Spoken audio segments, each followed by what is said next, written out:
Right here tonight, an all-new season of 2020. And this story couldn't have more twists and turns. A beloved doctor missing, then found dead. A man with no enemies, but a lot of secrets. An all-new 2020 starts right now. Dr. Garcia, police department, make yourself known, sir. Here's the master bedroom. Dr. Garcia, Dr. Garcia, Officer Miller. You've got your gun pulled and you're ready for anything. He's here. He just says he's here. Dr. Garcia was deceased on the couch. You know, is this real? How could this have happened? He was the most gentle, kind, wonderful soul you could imagine. This doctor, this paragon of the community, was found dead in his house. He's been robbed. He's not just dead, he's been robbed. There were racks and racks that were empty. There was no gold. There was no silver found. I have so many questions about the case and have hardly any answers. And you don't know if it's natural causes, if it's self-inflicted, or if someone has murdered him. My life became a true crime show. Who is this guy and where is all this money going to? So what is that relationship? And I said, you can't let that guy go. There's something wrong here.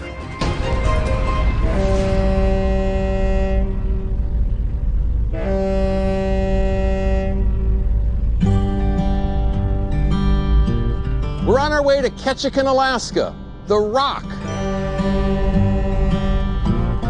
To get here, you have to either take a plane or take a boat. And if you take a plane, you still have to take a boat, because the airport is located on one island and Ketchikan proper is located here. It's beautiful enough that it's a place worth coming to. It's remote enough that it's a place worth escaping the place you came from. And it's also the site of an enduring and deep mystery involving one of this town's most respected and well-regarded citizens. And it all began with one out-of-the-blue phone call. City Dispatch, can I help you? Hi, I'm trying to do a wellness check on a friend of mine that's in Ketchikan. Okay, what's his or her name? Eric Garcia, and I haven't heard from him, so I'm getting worried.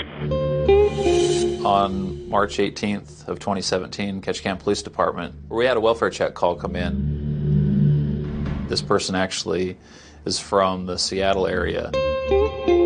He says he's a friend named Jordan Joplin. He's the general surgeon there. I just want to make sure that he's okay. Okay.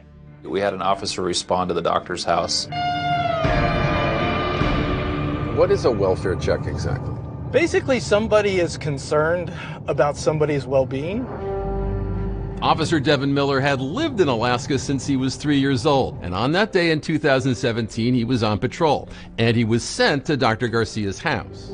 How often would you be asked to do a welfare check by someone who lived a long ways away? I got to tell you, that's the rarity. I responded. I drove up to the residence. There was snow on the ground. I could see that there was no tire tracks. What did you do when you got here? Made sure that, checked the house, made sure it was secure. We looked for any kind of footprints. Everything was secure. Lights were on at the house. Did you try to get into the house on the 18th? I did check the lock to make sure it was locked. What did that tell you? Looked like typical of what somebody does when they go on vacation. After that, I contacted his office. The police learn that Dr. Garcia's colleagues, they're aware he has plans to be out of town. He's attending a medical conference in Las Vegas. This is a conference he attended every year about this time. It's about a 7 to 10 day trip. So that's that, right? That's that. You don't have to get back in touch with the caller. I do not. But Dawn Hink, now she manages Dr. Garcia's schedule at the hospital, and she's his very good friend. She's not the one who took that initial call from the police. So officers are unaware that she was getting a little concerned that she hadn't heard from Dr. Garcia.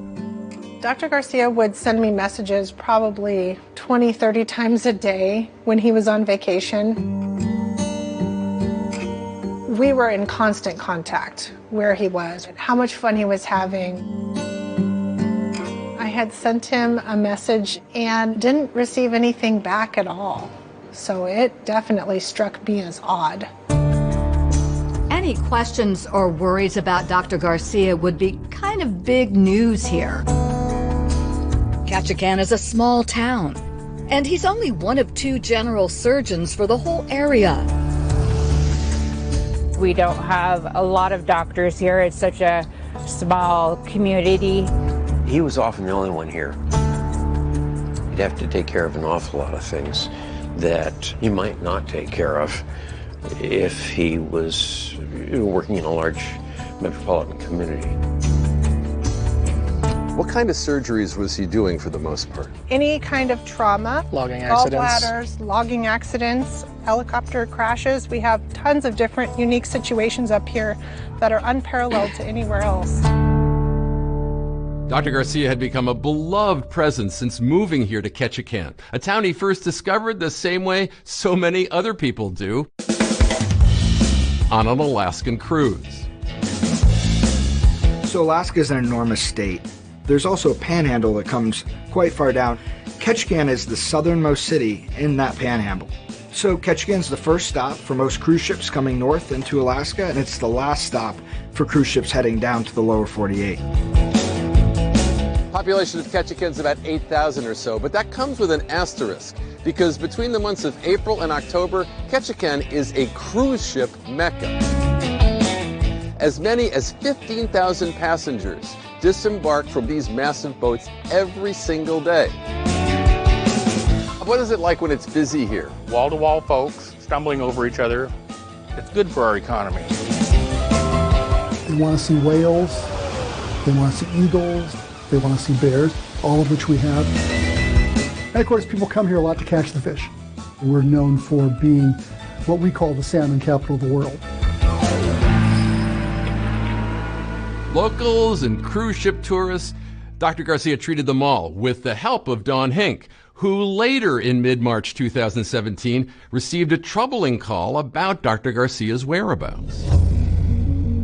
I got a phone call from Dr. Garcia's mother, and she had asked me to please go to the house and see if I could find out, if he was there, because he wasn't responding to anything she was doing. And so I did that. Everything at the house seemed to look pretty normal. The vehicle was not there. We drove past the airport lot, and Eric's truck was there, just as if he was going to be going on a vacation. And so everything seemed okay.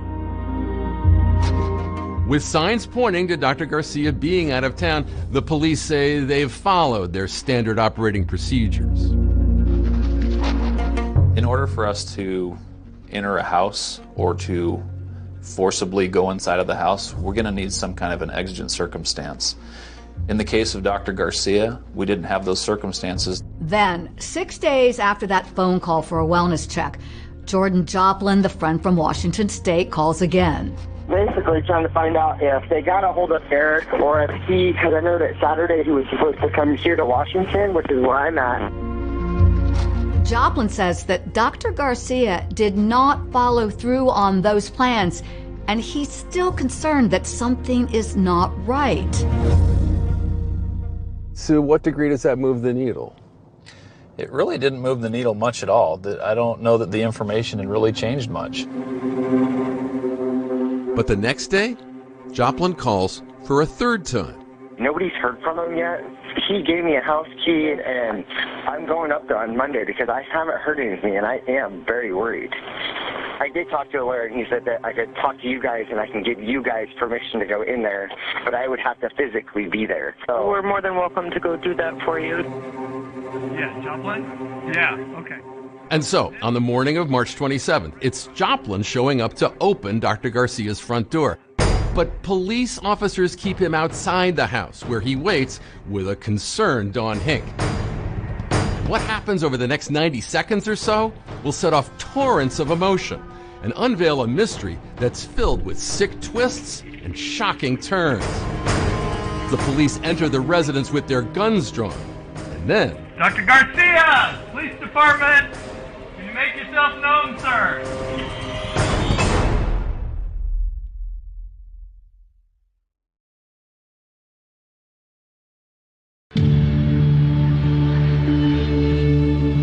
This close friend that had been calling the Ketchikan Police Department for the welfare check of Dr. Garcia, Jordan Joplin, called once again and said that he was just arriving from Seattle.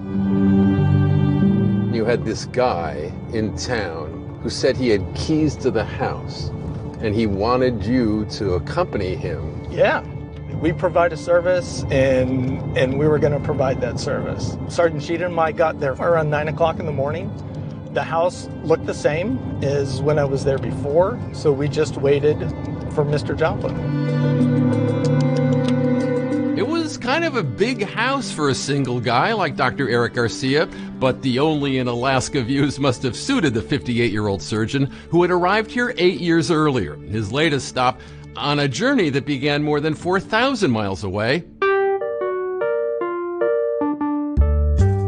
in Puerto Rico. Which town in Puerto Rico was it? Ponce, which is the southern side of the island. Our grandmother had a heart defect, so for him to pursue medicine, it was important so that he could help the family. I think he knew that to get his specialty that he wanted to, he was going to have to leave.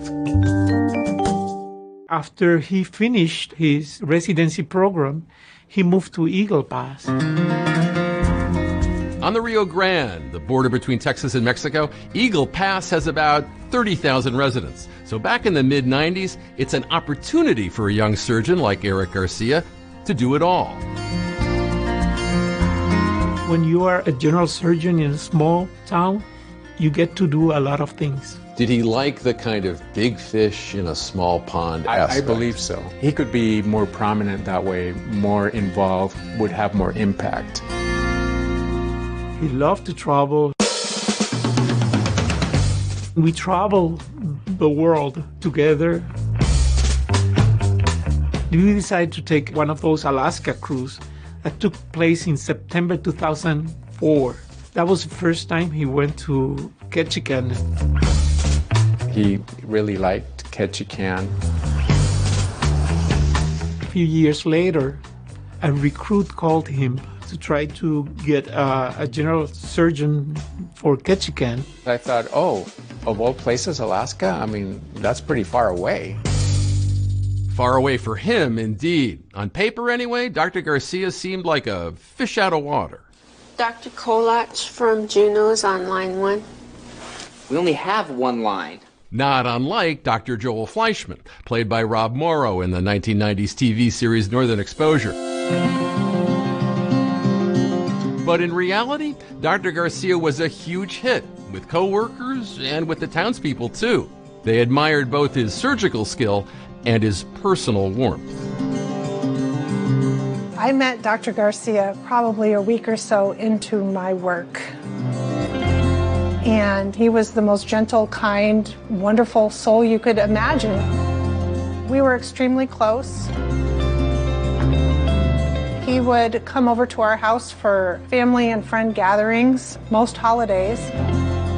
He was very easy to like. Always pleasant, always fun to be around. You know, sometimes you run into people and you like running into them. He was one of those people.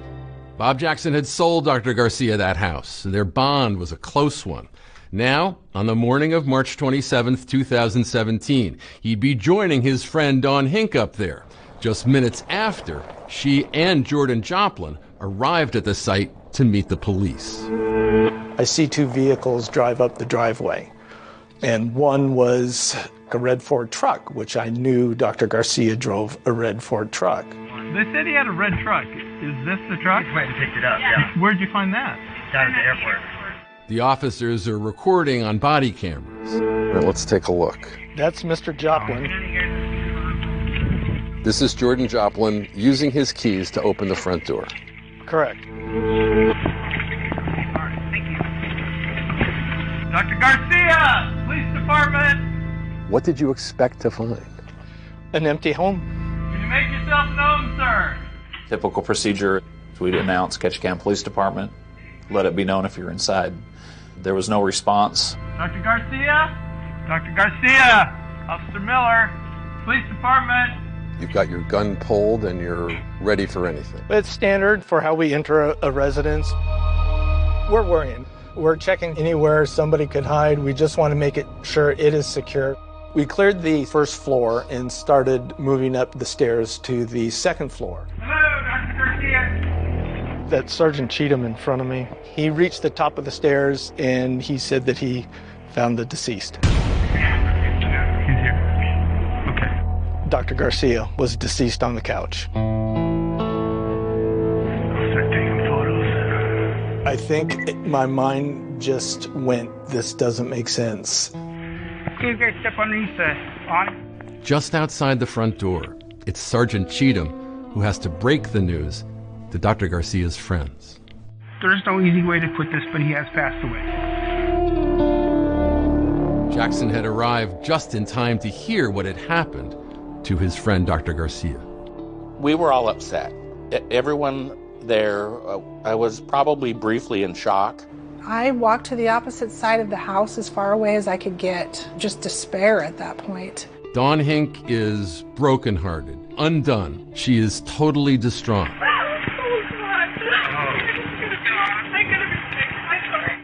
And Garcia's friend from Washington, Jordan Joplin, says he is hurting physically. No, I don't blame you. I got heart issues, I think. Okay. Well, if you need to go to the hospital, we can get you to the hospital. If you want to go sit down, go sit down. Joplin recovers, but as the news spreads around Ketchikan, the entire town goes into shock. What did you think about when you heard that news? I guess kind of panic.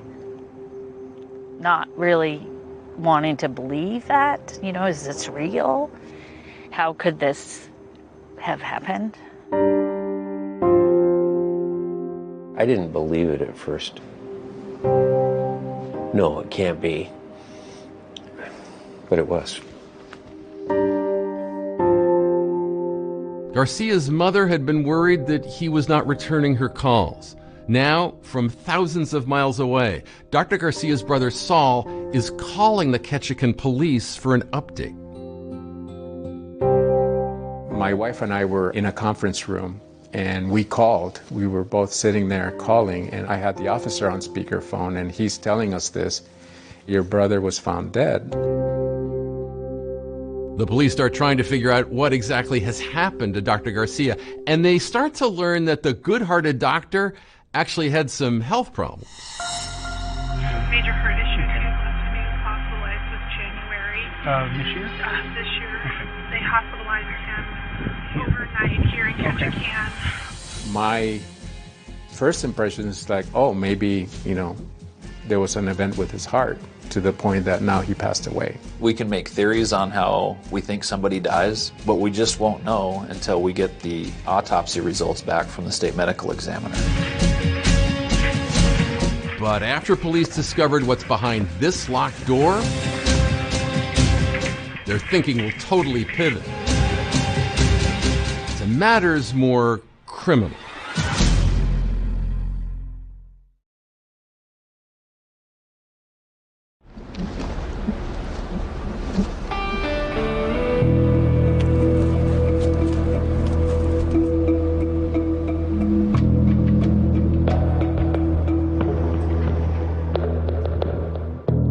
It's a shocking find. This town's revered surgeon, Dr. Eric Garcia, dead on the couch in his home. But how? Ketchikan, Alaska police, they've got a locked door mystery on their hands. A scene that's filled with clues. And right from the start, something about this scene just doesn't smell right. Coming up the stairs, it smelled like barbecue briquettes. You're talking like lighter fluid and yes, charcoal briquettes? Exactly. The deck door was wide open, propped open by a pillow, and the barbecue was right there with burnt ash in it. A lot of people might barbecue on a deck, but not many people would prop the door open with pillows. Did that strike you as something unusual?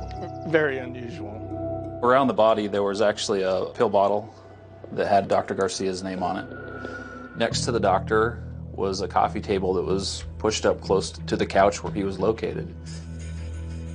There was an open package of bacon, and there was a partially burned charcoal briquette on the coffee table. Outside the house, Grief continues to wash over the friends of Dr. Garcia. But Bobby Jackson is agitated about something. This house needs to be secured.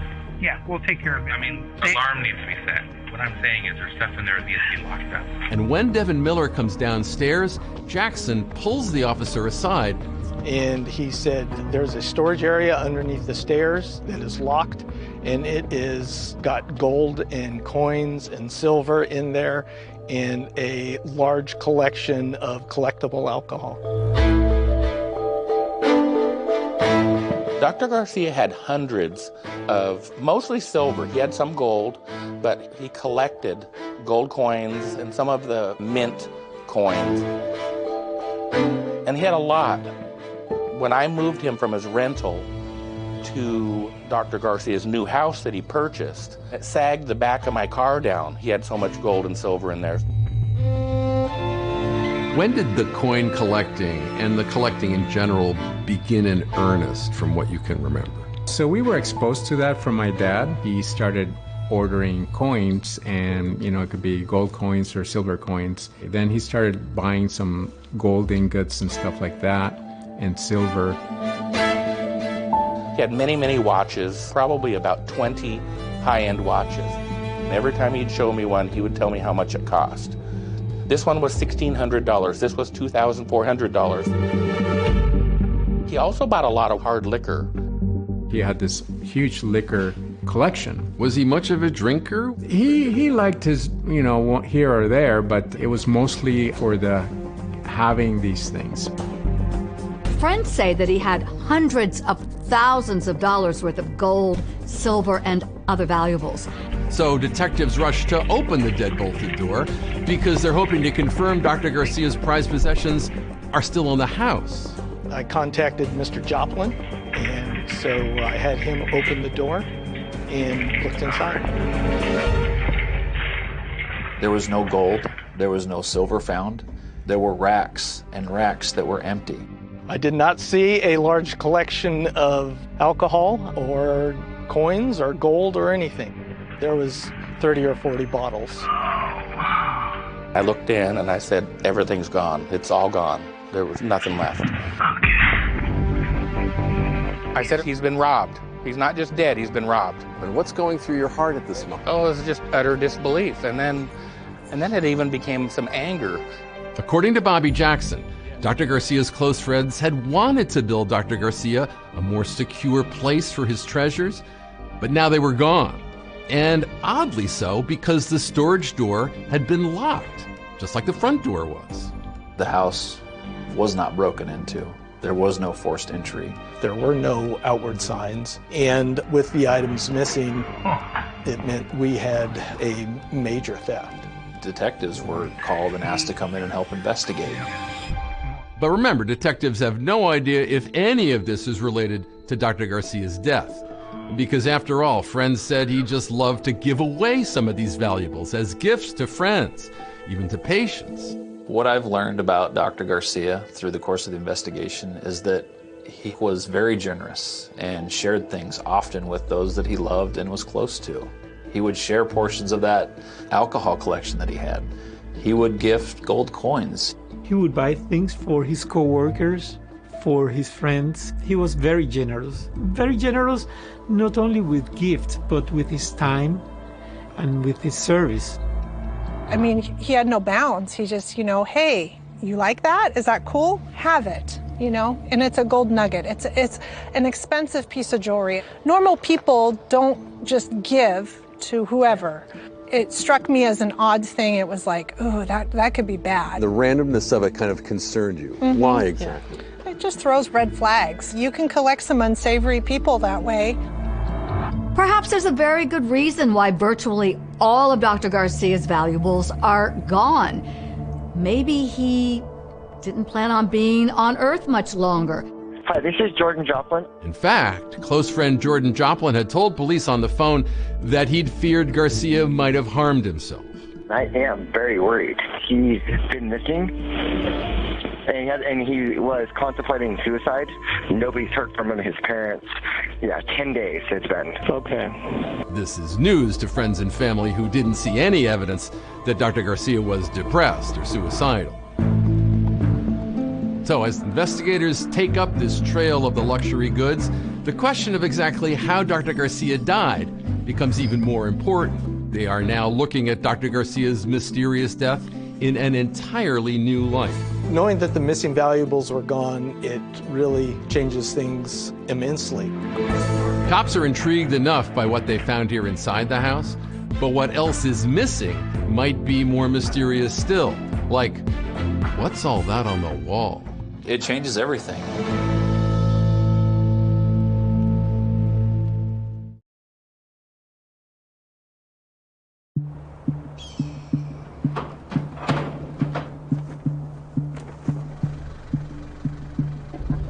And away we go.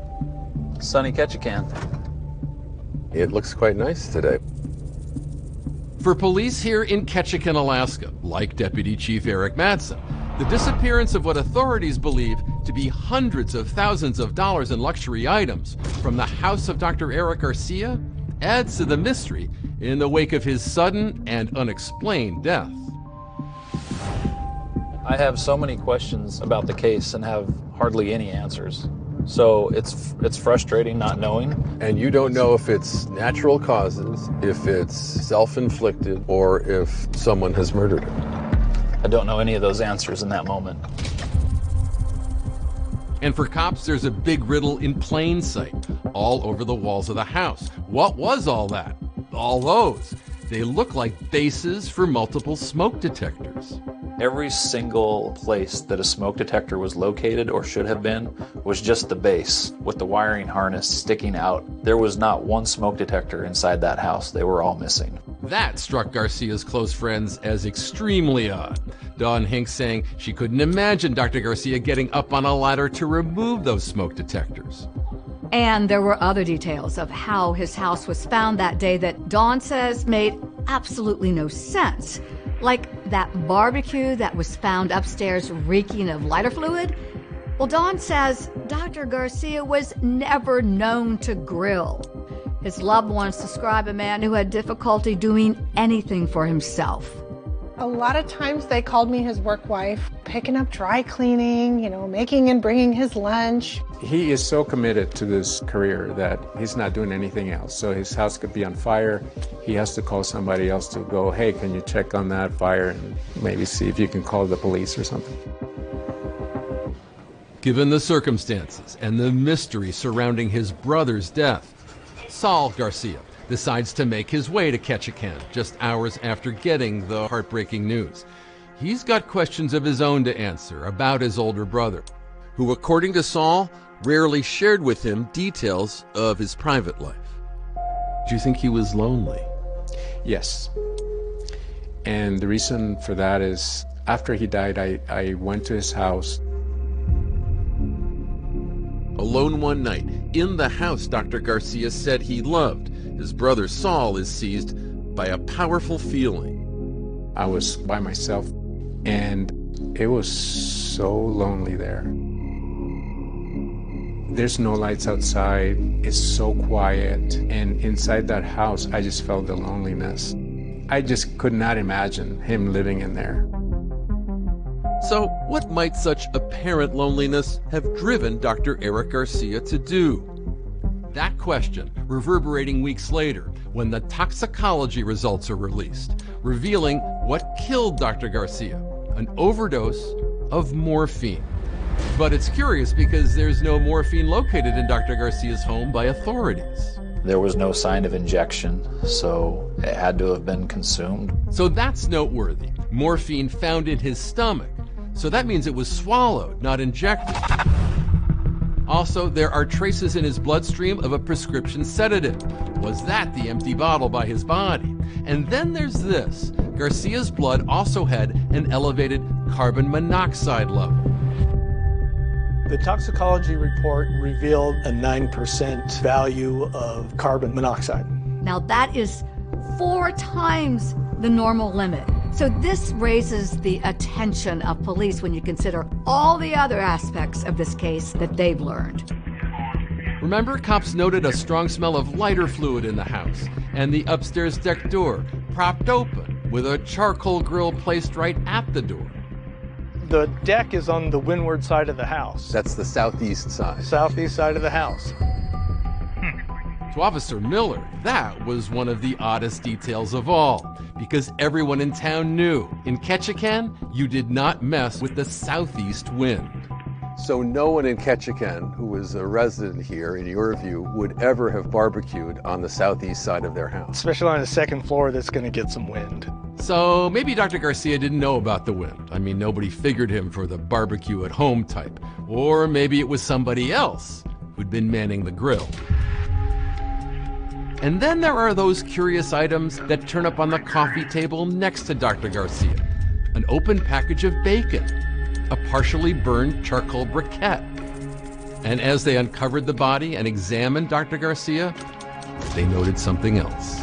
I could see his left hand was on his abdomen, and there was charcoal on his fingertips that had gone to his white t-shirt. That's C.O. Reading on the toxicology report, also making the mystery of the smoke detectors ominous indeed. I could see that the smoke detectors were removed so that the fumes from the barbecue wouldn't set it off. At this point, I think we suspected there was foul play. Weeks after Dr. Garcia's passing, Saul Garcia was working remotely from his late brother's home. Throughout this whole time, I always feel like Eric is very close to me. I always talk to him. I said, Eric, you need to help us. We need to get this thing to a resolution. Are we missing something? Saul breaks for lunch and then finds himself strolling a mile or so along a bridge when suddenly the whole case takes another dramatic and totally unexpected turn. As I'm walking, I get a ping on my phone and I pull it out, and as I look at my phone, I notice these white dots down below. I took some pictures with the telephoto lens, and sure enough, those look like the smoke detectors. Saul immediately calls Ketchikan police. Matson and other officers recover 6 smoke detectors in the woods. Authorities then go back to the house and match the smoke detectors with the 6 empty mounting plates via their serial numbers. It's looking more and more to police like somebody was trying to get rid of evidence. It looks like somebody may have been involved in Dr. Garcia's death.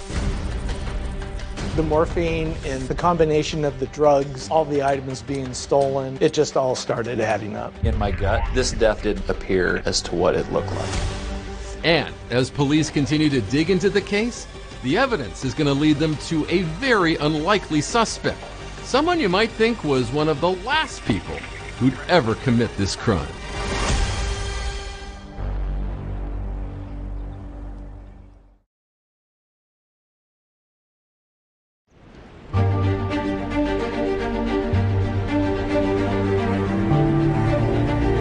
In the wake of the death of Eric Garcia, the community of Ketchikan is struggling with the loss of their beloved doctor.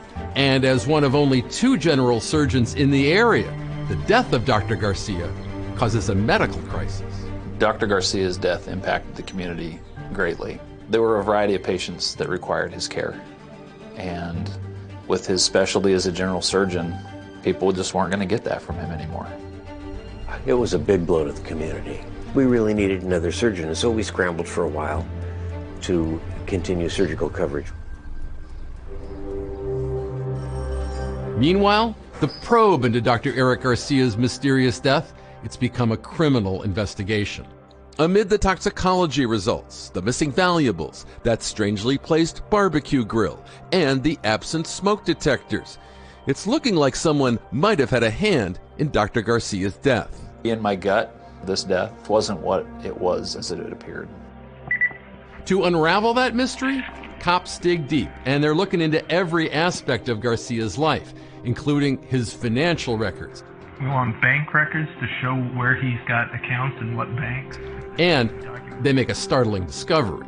Garcia had made wire transfers to several people, including someone named Logan Cruz. Where's all this money going to? Who is Logan Cruz? Turns out police have a pretty good idea of who Logan Cruz is. Nobody's heard from him yet. Okay, and what's your name? My name's Logan. Oh, my real name is Jordan Joplin, but everybody calls me Logan. Sorry. The caller uses two different names, and we didn't find out till later what that was about. Some of Dr. Garcia's friends had met Jordan Joplin, a.k.a. Logan Cruz, but still, he was a bit of an enigma to the people on the scene that day when Garcia's body was discovered. He was clearly close to the doctor. Remember, he drove up in Garcia's red pickup truck that day from the airport, accompanied by a girlfriend. No one really in town knew him. He doesn't have a history in the town at all. Joplin's demeanor raises a lot of red flags that morning to investigating officers, as well as Dr. Garcia's friends. Mr. Jackson informed me that nobody knows who Jordan Joplin is. To Dr. Garcia's friends, Joplin's behavior seems questionable. But he's also the reason everyone assembled for a welfare check in the first place. Remember, he called the cops. He was raising concerns about Garcia's well-being. He'd been calling the Ketchikan Police Department for the welfare check of Dr. Garcia. When police descended on Eric Garcia's home in Ketchikan for a welfare check, it was Jordan Joplin who'd flown up from Washington State with a key to open the residence. And the sight of those keys in his hand would be a sight Don Hink would never forget. When he pulled out the keys, I knew there's one set of keys, and he has them. I mean, that was the straw that broke the camel's back. So what is that relationship? Who is this guy? So we just closed doors, some privacy. So after finding the doctor deceased, police have a word or two with the out-of-towner. Okay, how did you guys meet? I'm just curious. Initially at the airport, actually. Jordan Joplin tells police there's a reason why he's got Dr. Garcia's keys, because Dr. Garcia gave them to him. He also said Dr. Garcia gave him power of attorney. You said you have power of attorney? I have a paper that he gave me that says power of attorney, but the attorney at the top. Where is it at? It's my house. When Joplin is asked about the hundreds of thousands in valuables, he has a quick answer. Two of them, actually. And they contradict each other. Do you know of any high-value items in the house? No. Anything you think is high? You're obviously, where do you stay when you're in Ketchikan? Here. Okay. And you're not aware of any high-valued items in the house? Yeah, actually. Okay. I'm asking you about it because... Oh, yes. So you need to be truthful with us. For police, suspicions about Garcia's mysterious friend, they're only deepening as police continue to dig deep with their investigation. One day later, with a warrant, they go through that red pickup truck, Garcia's truck, which Joplin had been driving. There in the glove compartment, they find a vital clue. In the truck, we found a receipt, a way bill. From a barge company that transports goods all through Alaska along the coast down to the state of Washington. When we found a receipt in his truck, for me it was something suspicious was going on. Ketchikan police officers rush to the local shipping company. They're hoping they can find out exactly what is being shipped out of state. Detective Purcell and I went to investigate to try and get some kind of video. And what police would spot on surveillance video would take investigators far away from Ketchikan and into the lower 48 on a ticking clock search, and the man might be a murderer. But when the private becomes public, deep secrets will be revealed, shocking the people of Ketchikan.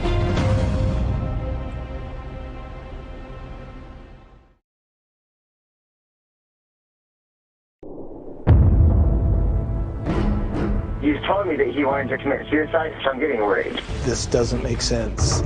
Just despairing. Bizarre. This doctor was found dead in his house. He's here. for a city like Ketchikan, this infiltrated the entire community. Everyone was talking about it. My life became a true crime show. Police are now looking into every single aspect of Dr. Garcia's life. Do you think there were aspects of his private life that he thought would be difficult to share with your family? Yes. Business related or nope? Friendship related? I think it's more friendship. Who exactly is Jordan Joplin? And how did a respected doctor in Alaska become entangled with him? He was two different people. He was very good at manipulating. Very good. How good? Whatever Jordan wanted, Jordan pretty much got, honestly. This crime scene just became massive. But nothing in this case is more stunning than the chilling video clip that prosecutors play in court. Oh my God.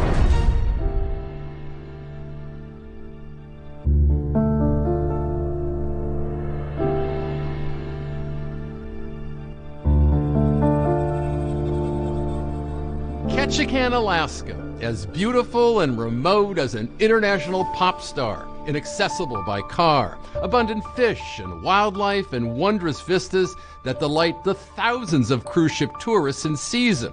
Dr. Eric Garcia took a good look during one of those cruises and left Texas to move here. The kind-hearted physician making a lot of friends among the town's 8,000 year-rounders, grateful to have in their midst such a skilled surgeon. Dr. Garcia! Officer Miller! Police department! But March of 2017, there's trouble in paradise.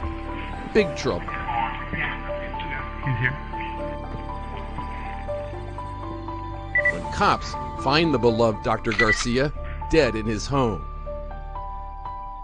He was just the nicest man. Everybody knew him. Everyone wanted to say hello. What a nice guy. Initially, there are questions about his death. Could it be suicide, a heart attack, or something more sinister? Even after the autopsy was done, the medical examiner did not find any signs of trauma. After that, the toxicology report came back and showed he had actually died of a morphine overdose. But the question is, how did that morphine get in his system? So what or who had taken the life of this trusted physician? And could this scenic hideaway of fewer than 10,000 residents be harboring a murderer? Dr. Garcia's house, a locked door mystery filled with potential clues. A barbecue grill by an open door, a charcoal briquette on a table, missing smoke detectors discovered tossed into nearby woods. Precious items of value that should be here, but aren't anymore. Is your sense that whatever is missing from the house is directly connected to the death of Dr. Garcia? I don't know that we knew that it was directly related to the death. But remember that shipping receipt the cops found inside Dr. Garcia's truck? It's a potentially huge clue. It's that right there. Yes, sir. This is a close-up of that receipt from AML, Alaska Marine Lines. It's a barge company that ships products to and from Ketchikan. Essentially, it was a receipt that was in the name of Jordan Joplin, listing the doctor's address as a shipper address to Jordan Joplin in Maple Valley, Washington. The container weight was total about 4,400 pounds. 2 tons of stuff from Dr. Garcia's place, headed to the lower 48? Really? Cops need to know more about that shipment's stat, and if the often generous Dr. Garcia knew anything about it. Another discovery starts to offer some answers. I did locate a Walmart receipt that was in the garbage in the kitchen. That Walmart receipt listed several items, notably several plastic bins or totes, things that you would store a variety of items in, just plastic boxes with lids. We do have a few questions for you. Interestingly, Walmart actually was discussed the first time the cops interviewed Jordan Joplin the day Dr. Garcia's body was discovered. As he's asked about his last visit to Ketchikan, Joplin says the 2 men went to the store together. See, I think it was, because 16th is when I used his truck. Okay, because you'd have to return the truck to him. Well, he was with me. So, we went to Walmart. So the police follow up. They come here to the only Walmart in Ketchikan. And what they find on the store's surveillance security camera marks a big moment in this investigation.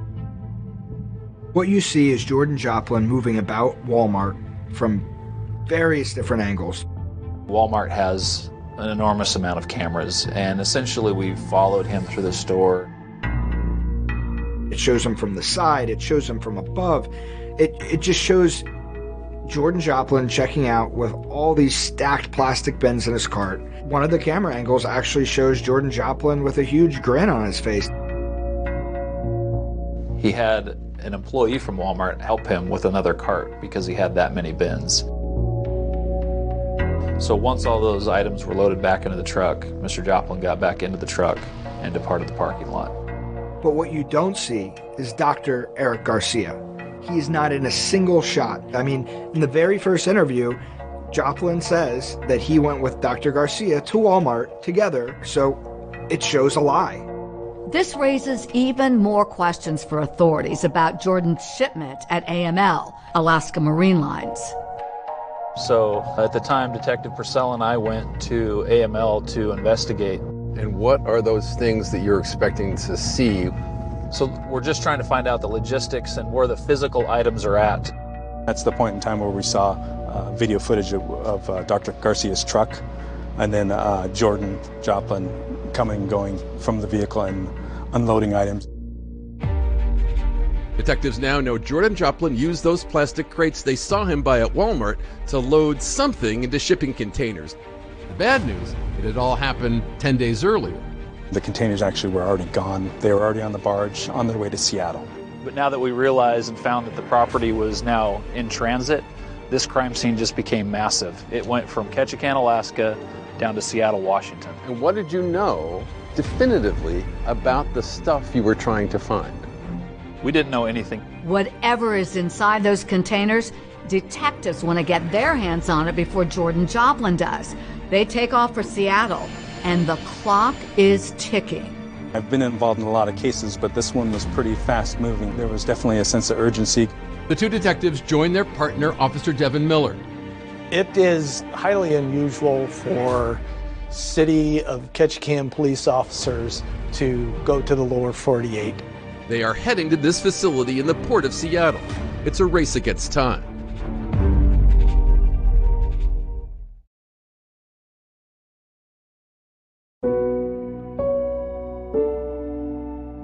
The discovery of a shipping receipt in Dr. Garcia's truck with Jordan Joplin's name on it leads investigators to a shipping company in Ketchikan. Only there they discover that 2 tons of stuff has already left Alaska. The containers that Joplin has had sent have already arrived here in Seattle. They're at the port. So officers in Ketchikan hop a plane toot sweet. We were trying to get those containers before anybody else did. Sergeant Matson, Detective Purcell, and myself got onto a plane and went to Seattle. We went to AML on East Marginal Way in Seattle, Washington, and found the containers. They had already been set aside and secured by AML personnel. We cut the locks that were secured on the containers and started to open them. Oh my God. There were cases of coins and collectibles, the gold and silver. There were hundreds of bottles. It was a massive collection. These boxes were so full, it almost seemed like they were overspilling when we opened them. His entire life, his computers, personal checks, bank checks in the name of Dr. Garcia, passport in the name of Dr. Garcia. Cops now have thousands of dollars of Dr. Garcia's missing stuff. And it's just the beginning. Next up in their plan, place Jordan Joplin under arrest for theft. For this, Ketchikan cops need the able assistance of King County law enforcement. It's an out-of-state agency. It's their investigation. They've developed the probable cause for the arrest, so they need a local agency with them to both help them make the arrest, draft any search warrants that need to be done. The Seattle cops want to lure Joplin out of his house so that he can be arrested at the port. And it turns out, according to the shipping company, Joplin has been just itching to take possession of that precious cargo. We knew that he had been calling. I think he was a manager, and he talked about, this guy's been calling all the time. I'm like, oh, great, well, have him call him back and tell him to come down here. I gave Jordan a call. He wanted to know if his shipment was in, and I said, no, there's a snafu. So this was a ruse. A ruse. You cooked up to try to get him out of that house and get him in a place where you could get a good look at him, so to speak. And as sure as the rain in Seattle, Joplin shows up at the appointed time. We can park here. Just hop out here. If I introduce myself, hey, I'm with the sheriff's office, I need to speak with you, I gotta go talk to these guys. And I stopped him and said, no, you need to stay here. These are detectives from Alaska, to which his response was something along the lines of, I don't want to talk to any of you guys. You can just talk to my attorney. And it's at that point that I said, well, you are under arrest. He was treating you like the help. Yeah, oh yeah, he was very dismissive. With Joplin in custody, it's now time for part B of the plan. Are you in the lead car as you do this? Yes, I would would make the drive. That's executing a search warrant at his residence. But while Joplin is no longer at home, there is someone there to answer the door. I was his fiance. At first, I looked out our bedroom door. There was a bunch of unmarked cars, police officers with bulletproof vests on, and I'm like completely naked. I'd just gotten out of the shower, and I was like... For investigators, it's just one of many surprises they're going to uncover with Joplin. Remember, that day he had showed up at Dr. Garcia's house, he was with another woman he identified as his girlfriend. I did have concerns that he was then maybe cheating on me with her, but at that point, I wasn't 100% sure. It wasn't until after our house got raided that I found out, so. Kristen may have suspected Jordan was cheating, but she was adamant she knew nothing about what had brought this small armada of police to her doorstep. I stood outside of my house for 6 hours. They took my phone, took all my electronics because the warrant was on my name as well. She asked where Jordan was, and I said, well, he's talking to some detectives from Alaska right now. What do you know about Jordan's relationship with Dr. Garcia?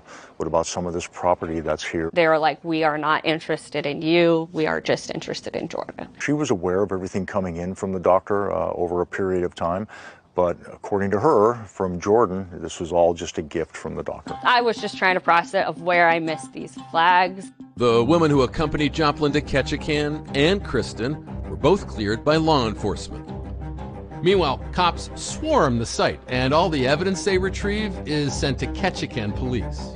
Notably, during that search warrant, detectives had found a Faraday bag that contained the doctor's cell phones. A Faraday bag is essentially an electronic blocking bag or device. Once it's placed in there, it is cut off from that communication. It hides the signals. We also found in another location Dr. Garcia's wallet with his ID. Jordan Joplin was charged with theft in the first degree. Joplin would plead not guilty, but really his arrest is just the start of unraveling this big mystery. And the more investigators dig into his background, the more they wonder, who exactly is Jordan Joplin?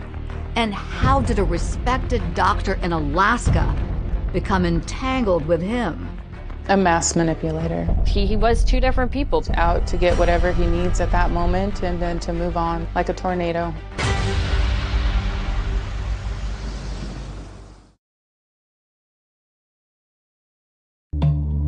That police raid in Maple Valley, Washington, during late March 2017, would mark the beginning of what she describes as one big wake-up call for Joplin's fiancée, Kristen Coles Nelson. My life became a true crime show. When they showed up at my house and they first announced that they were cops and stuff, they say we're the Washington County Sheriff Department, and then the guy behind him said, I am a sheriff from Ketchikan. And I looked at them puzzled. I think I said, does this have to do with Eric? And then they asked me why I thought that, and I was like, well, he just passed away, and I know that he was terminally ill. But of course, Dr. Eric Garcia was never terminally ill. Kristen says she immediately realized that was just a lie Joplin had told her to explain his increasingly frequent trips to Alaska. My world turned upside down and inside out. He did have two sides. He had this facade that he put out, that he was a great person and that he didn't like liars, but he was one himself. I didn't know what to believe, what was the truth. The truth could be a rude awakening for those who knew Jordan Joplin.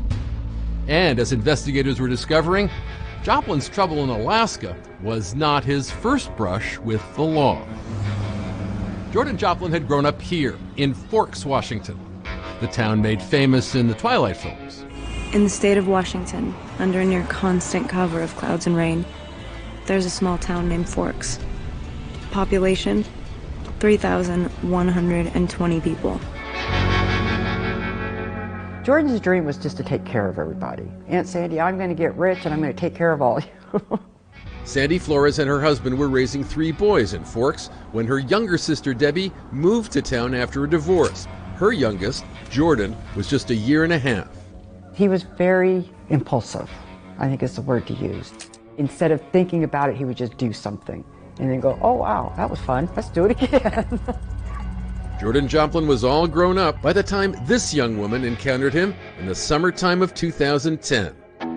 He was very high energy, and so that was just, that positivity was kind of infectious. Jessica Everton met Jordan Joplin in Bonnie Lake, Washington, that's near Tacoma, while they were each working at a food bank that was run by her father. Jessica knew Jordan was there for community service. And here's what the young single mother says she did not know, that it was ordered after he was convicted of 2 felonies, after abandoning his car and then claiming it had been stolen. Investigators became suspicious when they noticed he had filed an insurance claim 3 hours before reporting he'd left the vehicle on the side of the road. Oh, those impulses. He was very kind. He listened.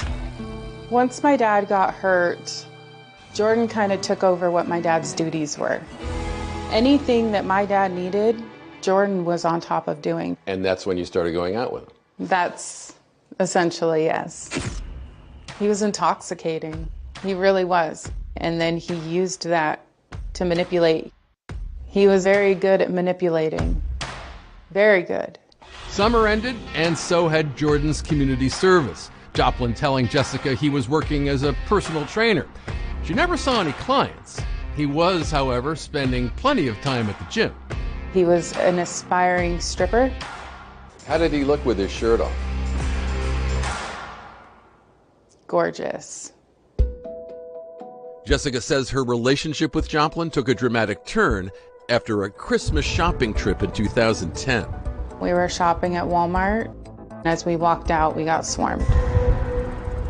They're accusing me of stealing. I'm flabbergasted. Walmart security accused the couple of shoplifting a number of GPS units from the store. The police showed up and we were arrested. And we were both placed in the same squad car. Could you ever have imagined in your life you would end up in the back of a squad car? No. Or with somebody next to me saying, please don't leave me.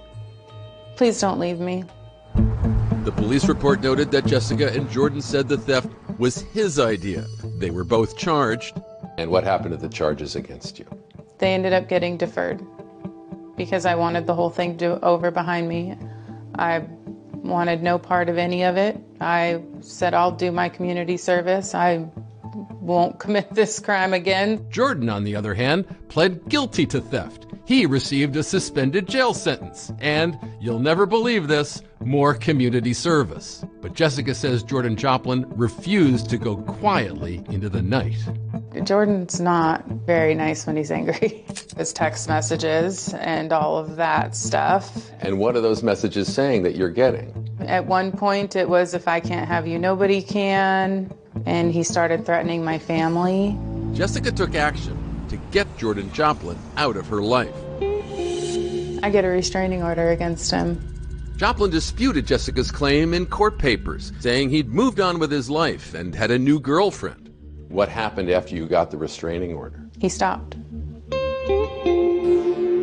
But some speak in glowing terms about the Joplin they knew. I never expected somebody like that to be in my life, you know. Crescenta Lawrence had hit rock bottom in 2012, she says, before Joplin's attentions pulled her out of a hellish spiral. Jordan made certain to be there, helped me with the bills when I didn't even ask for it. He babysit the kids so I could go to the hospital. He was an angel. I was just happy to be a piece of furniture in his life. He radiated such energy about him that anybody would want to be around him. And anybody occasionally meant just about everybody. He'd have 2-3 girlfriends at the same time, as a matter of fact, in the same truck, showing up at my house. One of the girls, she goes, I don't know what it is, but I can't seem to stay away from him. Later, I had a few connections that I got him into the adult industry. He was a dancer for a while, and then he became a model and an adult entertainer. He was doing movies. My name's Logan, here to see the house. So my ad online? Yes, sir. Good morning. Jordan Joplin worked in adult films under the stage name Logan Cruz. Remember, that's the name he used when he made that welfare check call for Dr. Garcia. My name's Logan. What's your last name? Oh, my real name is Jordan Joplin, but everybody calls me Logan. So just how did Logan Cruz from Washington State come to cross paths with a surgeon from Alaska? That was the big question, was the police described him as a close friend. So what is that relationship? In life, Eric Garcia was able to closely guard his privacy. With his sudden death, that control was gone. As questions are answered, secrets are revealed. Did keeping those secrets cost Dr. Eric Garcia his life?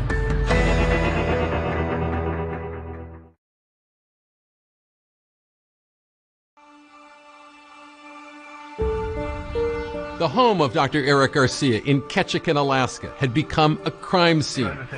But was it just the latest location for the alleged deceit and deceptions of Jordan Joplin?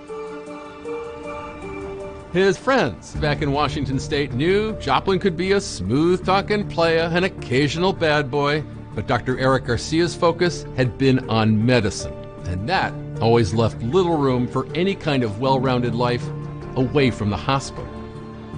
I know that he dated when he was young, and mostly I know this from my sister, because my sister actually got more into his business than I did. So I think I left those topics alone. According to his family, they were left to wonder if Dr. Garcia's lack of experience in dating might have made him easy prey for the alleged manipulations of a Jordan Joplin, especially after a life-changing operation in Seattle kind of opened up a chasm inside the surgeon who had always put his work first. You talked about how you felt this triple bypass was kind of a turning point in his life. Well, I mean, he kind of fell into a little bit of a depression right after it, which is not uncommon from having cardiac surgery, and he reevaluated his life, and he started also thinking, well, maybe it's time for me to enjoy my life some more. It was around that time that Joplin was working as a massage therapist in Washington State. Joplin would say Garcia paid $500 the first time he gave him a massage, and that's how their relationship began. Why do you think he didn't want to talk to people about his relationship with him? I just think that certain people have a really hard time accepting who they are. In Ketchikan, with his many patients, the decisions of Dr. Eric Garcia saved lives. With Jordan Joplin, did Eric Garcia's decisions cost the doctor his own life? To all but his closest friends, he never shared intimate details of his private life, not in Alaska and not in his family.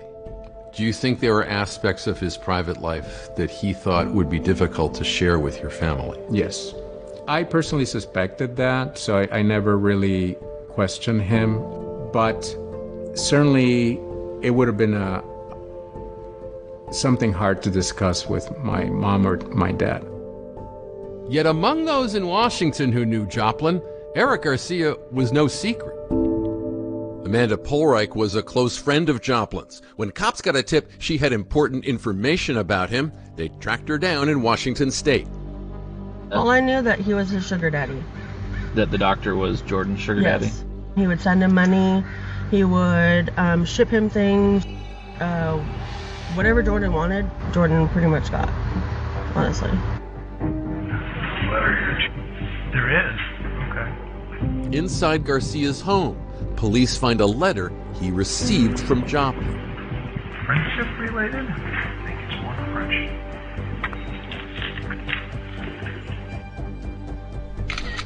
I love you, and I hope you never forget that. The letter from Joplin to Dr. Garcia began, ending with the words, "Love always, Jordan."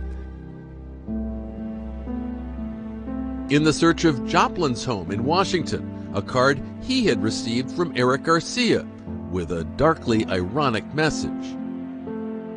We located a Valentine's Day card. It was dated February 14, 2017, addressed to Jordan from Eric.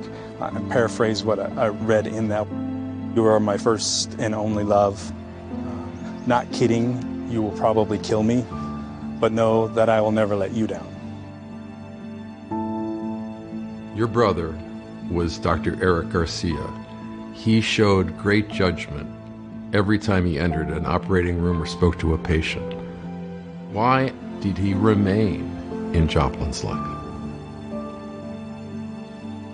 Well, in these types of domestic types of relationship, these things happen where people control somebody else. As they seek to link Joplin to the morphine, cops are also working to connect Joplin to a detail found in the toxicology report. Remember, Dr. Garcia's elevated levels of carbon monoxide, all that odd barbecue evidence. And that raised the question, was the entire scenario with the charcoal grill staged by Joplin to make it look like Dr. Garcia killed himself via inhaling carbon monoxide from the smoke from the barbecue? And did Joplin remove those smoke detectors to prevent them from going off and alerting authorities? Cops go back to that video of Joplin from Walmart where they knew he bought all those packing crates. Well, the evidence also showed that's not all he bought. He also bought a bag of charcoal. It was the one other thing other than all these plastic bins that Jordan Joplin purchased that day at Walmart. There it is. It's listed right on that receipt. So was this Jordan Joplin gathering the elements he needed to make it appear as if a depressed Dr. Garcia wanted to end it all? Then, one more shocking piece of evidence that's found on Jordan Joplin's iPhone. It's evidence that might just seal his fate.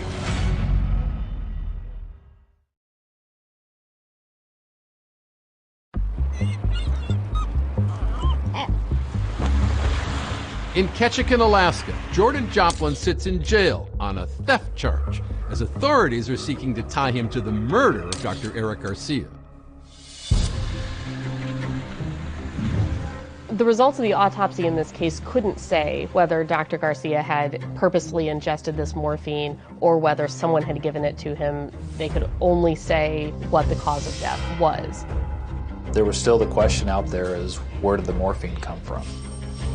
Everything's starting to come together as police learn about that friend of Joplin's, Amanda Polreich. Polreich tells police that she had gotten morphine from a friend whose spouse had been prescribed the medication, and that Joplin had asked her just how much morphine would be fatal. He was like, if I wanted to be able just to, off myself one day, how much do you think I would need? Like, how much would it take to either get high on it or slip away? Mm-hmm. When did that conversation happen before the doctor was killed? I gave it to him way before, months probably. What Ms. Polreich was able to do was show that Mr. Joplin was the one who procured the morphine to eventually kill Dr. Garcia. Was there any discussion on how he used to look at morphine on the doctor? Nope. He never mentioned anything about what he was doing at all. Here's the police theory. Joplin gave Garcia that fatal dose of morphine during his March 2017 visit. Then Joplin left the state and then called in the welfare check so that he would have the perfect alibi. So Mr. Joplin was charged with murder in the first degree and also theft in the first degree. Joplin pleads not guilty to all charges. For a city like Ketchikan, this was just an unheard of crime. And so it really kind of infiltrated the entire community. Everyone was talking about it. So much so that the case was actually moved from being tried in Ketchikan to being tried in Anchorage.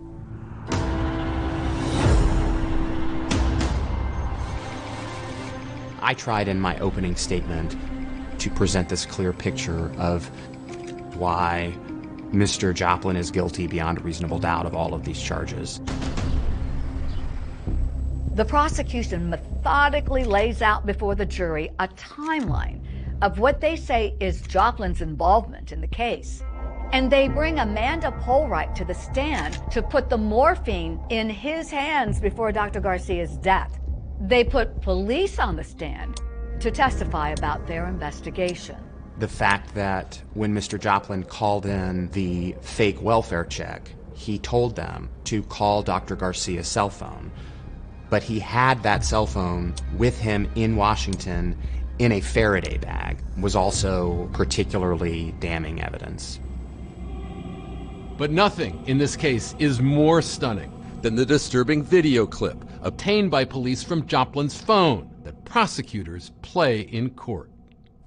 On March 17th, 2017, the defendant, Jordan Joplin, took out his cell phone and he took a video of Dr. Eric Garcia unconscious, gasping for air, and close to death.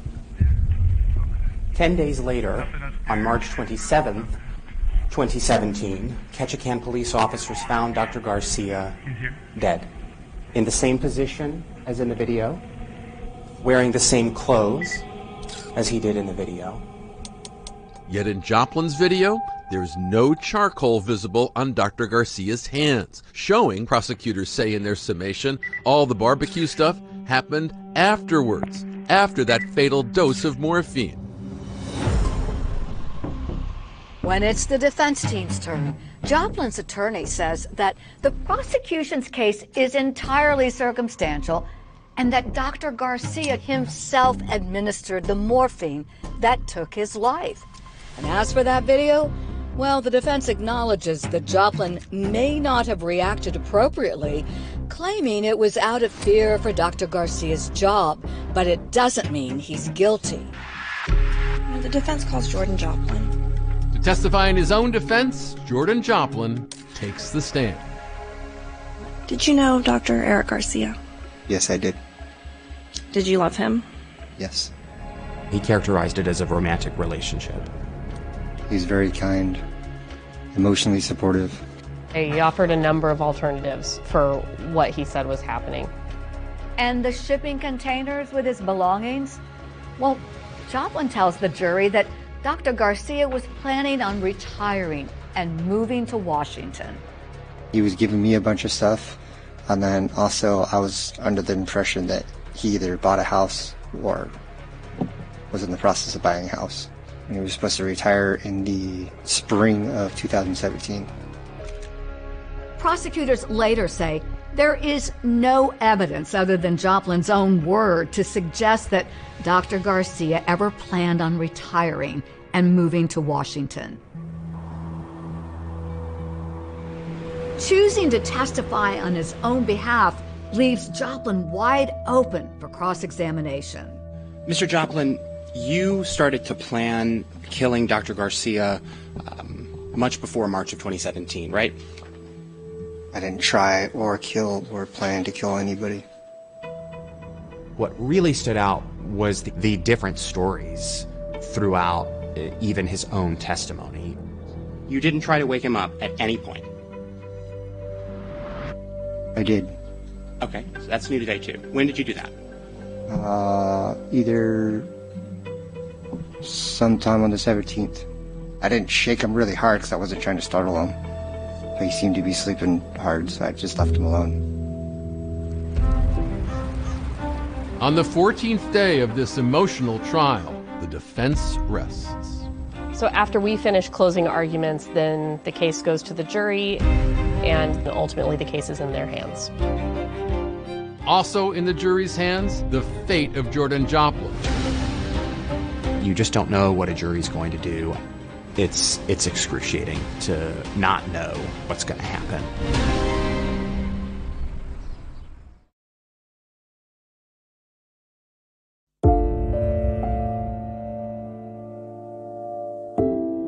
"7 years after Dr. Eric Garcia's death, testimony in the murder trial of Jordan Joplin is over.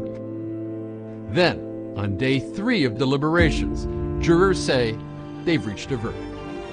I think the most excruciating part is when the jury has come in and we're just waiting for the words to be said.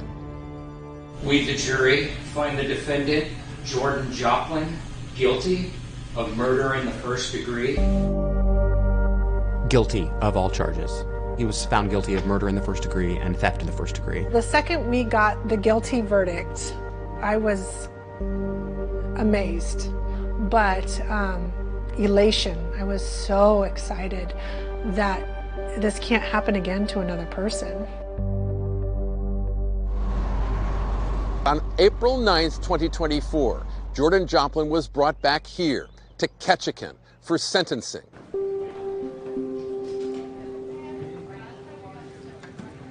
Eric Garcia's brother Saul made the roughly 6-hour flight from LA to Ketchikan, plus that ferry from the airport, just so he could deliver a victim impact statement. In your address to the court, you spoke directly to Joplin. What did you want him to hear from your mouth? So essentially that the one person that cared for you and you essentially gambled your life away. I mean, because you thought you could get away with it. The court preferred the victim's statements to go first and then the state's argument? Or? Yes, please. Just state your full name for the record. I'll be glad to hear from you. Our hope is that the court gives the strongest consideration possible to all victims' statements today and arrives at the maximum sentence possible for Joplin. This was intentional, significantly premeditated, brazen, craven conduct, and it calls for a significant sentence. For murder in the first degree, the sentence will be 99 years with none suspended. I feel like justice was served. Jordan got 99 years in prison. Alaska does not allow the death penalty, so that's about the maximum that you can get. I was pleased.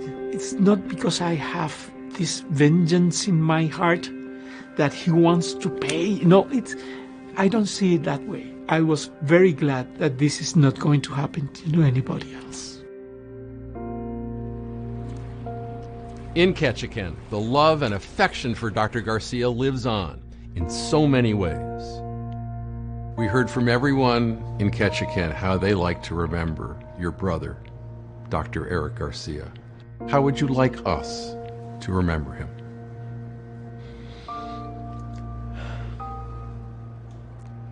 I think Eric's legacy is about compassion and caring, but he helped so many people along the way with medicine or just being friends with people and connecting with them. At the hospital where he worked, a memorial tree planted during a beautiful ceremony, a lasting tribute to someone who was once an outsider, but was embraced by the townsfolk here as one of their own. Part of the ceremony was everybody would pick a stone that would remind him of Eric. Love, happiness, friendliness. One by one, everybody would lay a stone in a circular fashion around the tree. Now you can see how big the tree is 7 years later. The tree blooms every year, and it's beautiful. It's a beautiful way to commemorate a beautiful man.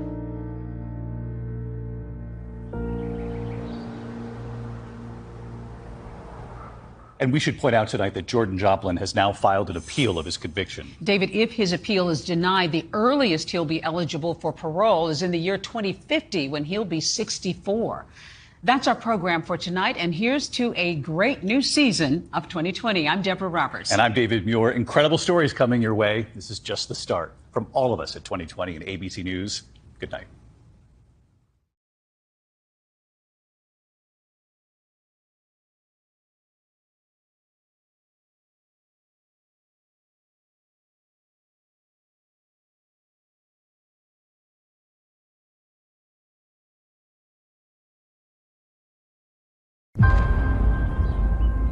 Pembroke is in southwest Wales and is well known by most people as beautiful countryside. You've got a small and very close-knit community, around 7,500 people actually living in this town. It's very rare to have a murder or a homicide in a community like Pembrokeshire. December 17th, 2021 at 2 a.m. A mother waits to collect her daughter from a nightclub in rural southwest Wales, but she does not show up. She's really worried about her daughter. For all that she's ringing her and calling her, texting her, she's not getting any answer. It's incredibly dark outside. It's all-consuming. Your mind is thinking the worst possible nightmares. She wondered, what's going on? Is my daughter safe? The police start to gather as much evidence as they can, and they start to build a case. A rural community rocked by a shocking murder. It's a place where you could never imagine that something terrible would happen. She'd lost her beloved daughter. This man was evil.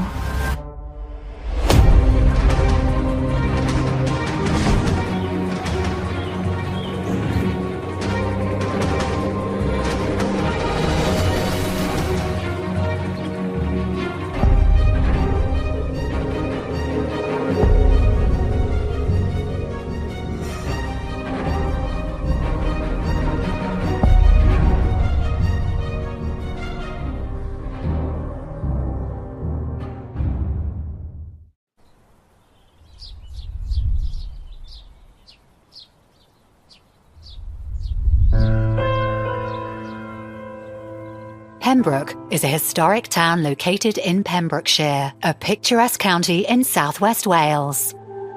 Pembroke is really the western half of West Wales. It's a beautiful area, both close to the sea and in the lovely rolling hills. It is a very, very rural area.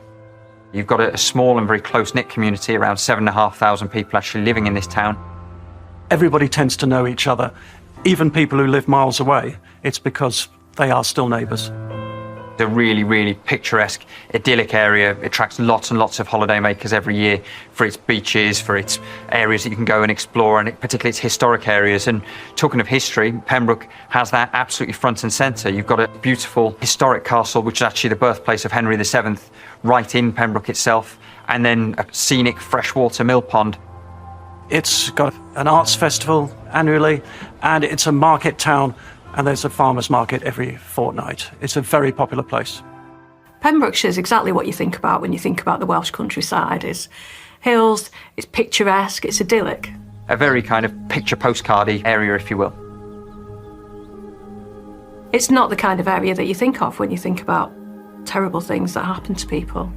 It seems too pretty. On the night of December 16th, 2021, 18-year-old Pembrokeshire resident Lily Sullivan goes out with her friends. Lily had made her usual arrangement to meet up with her mum. Her mum was going to come and pick her up from the Green Garage just over the bridge. So her mum's waiting patiently for her daughter. At 2:47, she calls her to see where she is. Lily answers the call, and she, I'll be along in a minute, Mum, I won't be long. After Lily had said to her, I'm nearly there, the phone basically cuts off, ends very abruptly, and she says that's atypical of her daughter. It's not the way that they would ordinarily communicate. And we know that Lily is a very articulate young woman. She's polite, very well-mannered. She's not somebody that would just kind of cut off a conversation.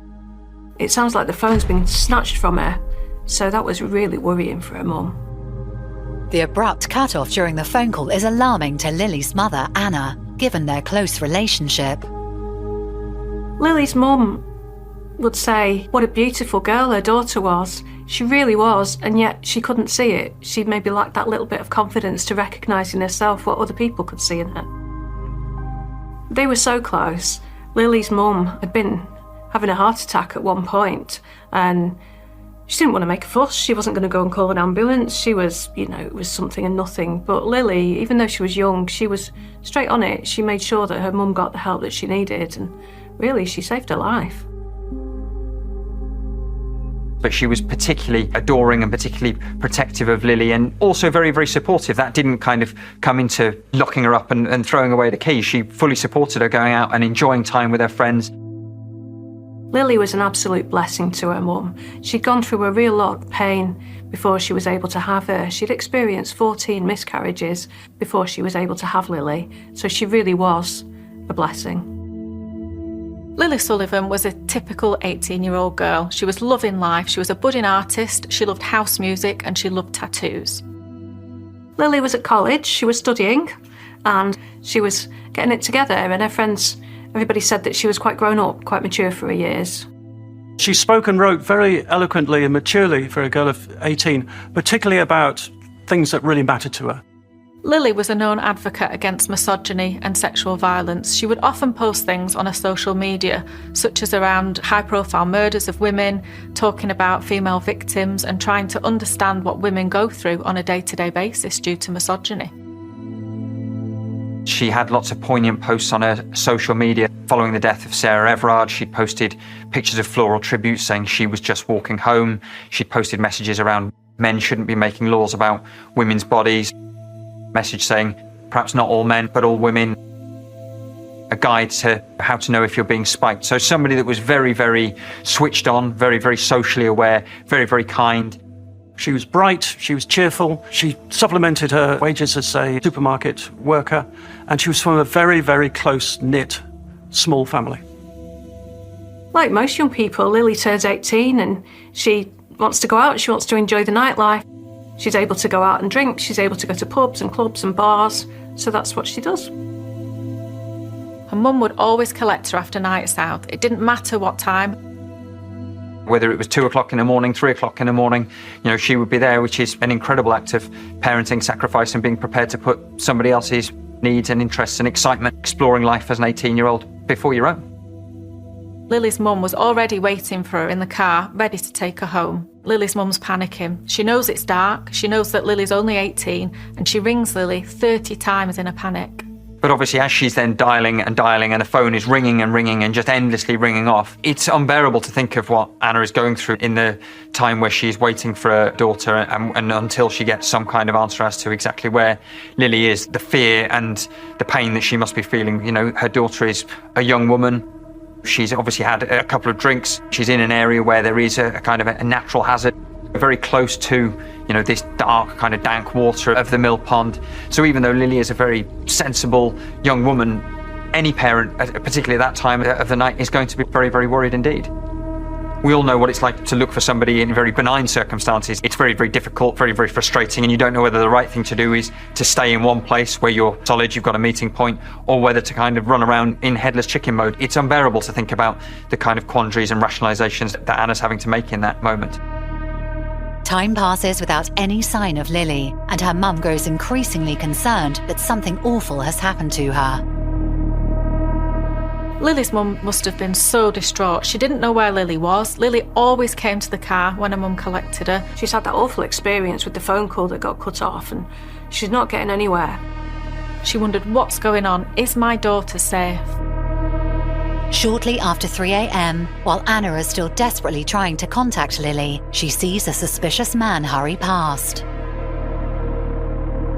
Anna Sullivan sitting in the car, worried, sick, fearing the absolute worst that's possibly happened to her daughter, sees this man and suddenly senses, this man knows what's happened to my daughter.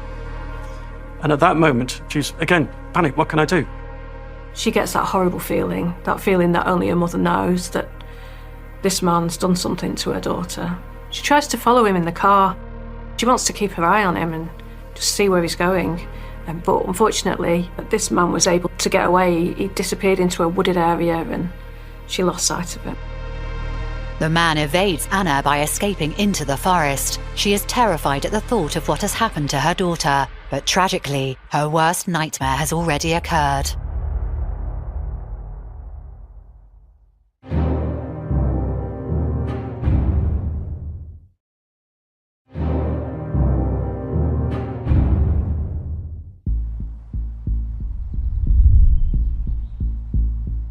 In the early hours of Friday, December 17th, 2021, Anna Sullivan fears that her 18-year-old daughter, Lily, is missing. She notices a man behaving suspiciously and tries to follow him, but loses sight of him in a wooded area. That man is 31-year-old Lewis Haynes, who had been out with friends. He arrives home close to 4 a.m. He lives in a little place called Lampley, which is 2 miles outside Pembroke, and arrives home there in the very early hours, opens the front door, and his girlfriend had stayed up watching cricket. It had been a fairly normal night for Haynes' girlfriend. She'd been out to the pub, she'd met with friends, had a pleasant evening. She was meant to meet up with her boyfriend later. He'd wanted to stay on at the club and she was a bit annoyed at that, so she'd just gone home and put the cricket on. And that's what she was doing when he turned up. Suddenly he arrives and she looks down the stairs from upstairs, and there he is. He's panicking, he can't explain himself, and he just blurts it out. He just tells his partner that he's just strangled somebody. An extraordinary kind of thing to come out with at 3:40 or so in the morning. You can't imagine that kind of scene there for someone like his girlfriend to hear that your boyfriend has just, what he is essentially saying is he's potentially killed someone or he has killed somebody. She's obviously in deep panic about this. She was angry anyway, I think, that he was out so late. But suddenly to be confronted with your boyfriend walking into the house in the early hours, confessing to killing someone, and I'm sure one look at his face and she knew it was true. That's what he had done. And in that moment, he asks her to drive him to his parents' home so that he can tell them, he can confess what he's done to his mum and dad. I'm sure they probably sat in silence next to each other. It's almost impossible to imagine it. I'm sure Haynes was in a position where he just either didn't want to talk or couldn't talk. His head must have been absolutely exploding with the horror of what he knew he'd done. When he gets to his parents' house, he's really drunk. Parents fast asleep. We're now at about 4 a.m. Bang, bang, bang at the front door. What on earth is all this? It's their son. Opens door, lets them in. His face must have shown something devastating had happened. His dad says that he's slurring his words and the first word he says is sorry, and he explains in the state that he's in that he's had an argument with a girl and that she's now in the pond. Imagine a mother's shock in the middle of the night when you're half asleep, that you've got your son battering at your door and then tells you extraordinary, shattering news like that. In shock from his son's confession, Haynes' father accompanies him to Mill Pond to show him where he left the body. It's 4 o'clock in the morning. The father drives Haynes to the Mill Pond. It must have been such a strange and frightening car journey for Haynes' dad and for his girlfriend to be sitting in the car with him when he's just confessed to what he's done. There must have been an element of disbelief until they got there and saw it with their own eyes. Haynes shows him where the body is. You can see it straight away. She must be dead. She's naked from the waist up and she's face down in the pond. I'm quite sure that this would have been unexpected for Haynes' father. You wouldn't believe that your own child could do something like this. Lewis Haynes was a powerful man. He was an oil refinery worker. He's also reasonably well known in Pembroke as a player in the cricket team. So he's a sportsman and had a circle of friends.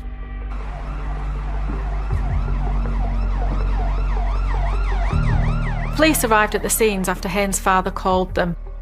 The body is recovered and the desperate attempt to try and revive her is underway.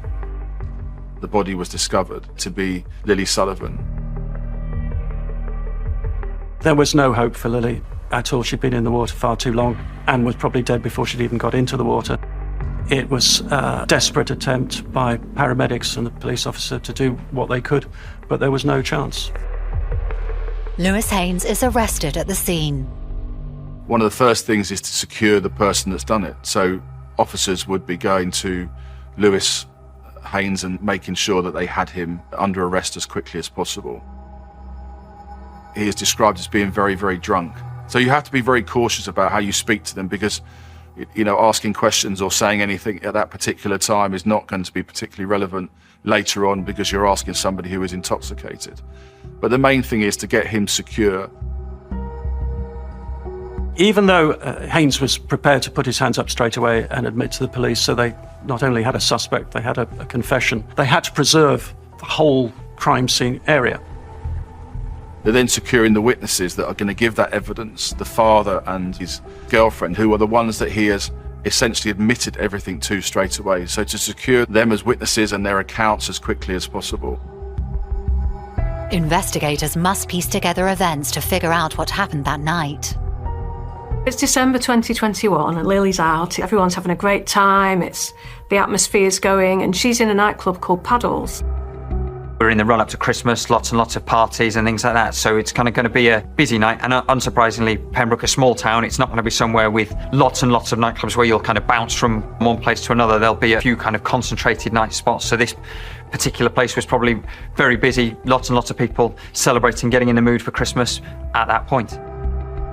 Lewis Haynes is at the same nightclub with his friends, but his attention turns to Lily Sullivan.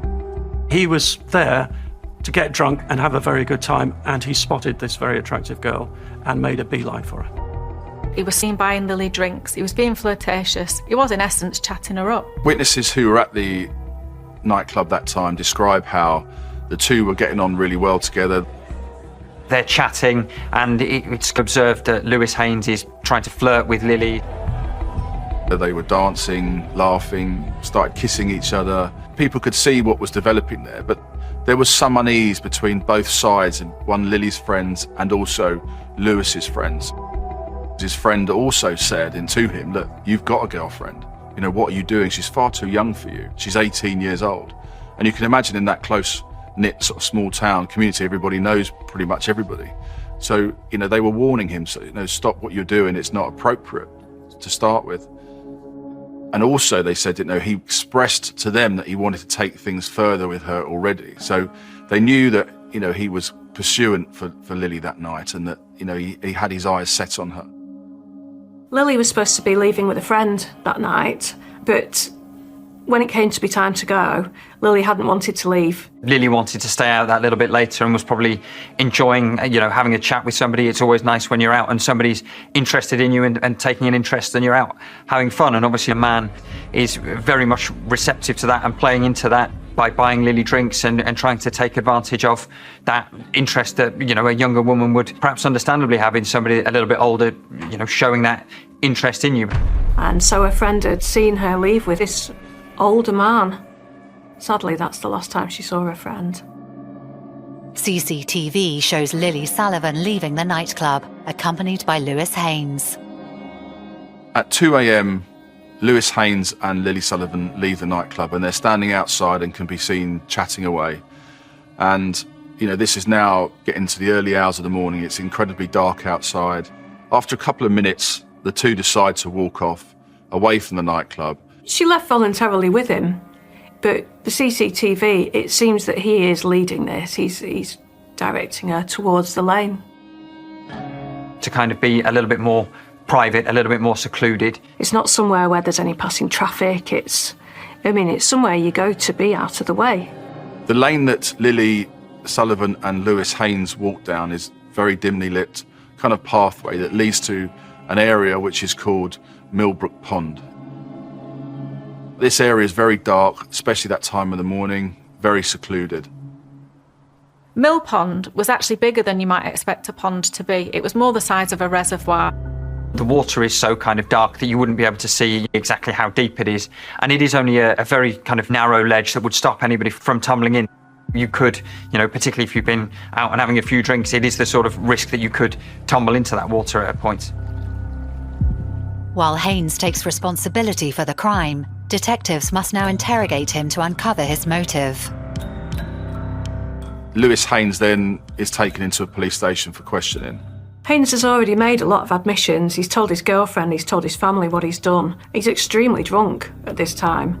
But once he's in that police cell, and once he's faced with an interview, he starts to close off. As far as they're concerned, they've kind of got their man. Haynes is making some admissions, but he's not telling the full story right from the outset. He admits that he lost his temper, that he grabbed her by the neck, that he pushed her and that he punched her in the face. He claimed it had been an accident and she'd fallen into the mill pond. But he says that when she fell in the pond, he tried to save her. That was a lie. If he was in some way intent on trying to save her, why didn't he phone for help? He didn't phone at all. He just walked home. He could have summoned the ambulance, anything, to try and save her, and he decided not to. At this point, Haynes froze up a little bit. He started giving no comment responses during interview. On some occasions, potentially when he feels comfortable talking about something that he knows happened, he will say something. So he admits to things like kissing her and talking to her in the nightclub. Probably certain things as well that he can't really deny because there are so many witnesses to what happened on his side and on Lily's side as well. Even though he's admitted what he's done to Lily, they need to make sure that they've got all their evidence completely watertight.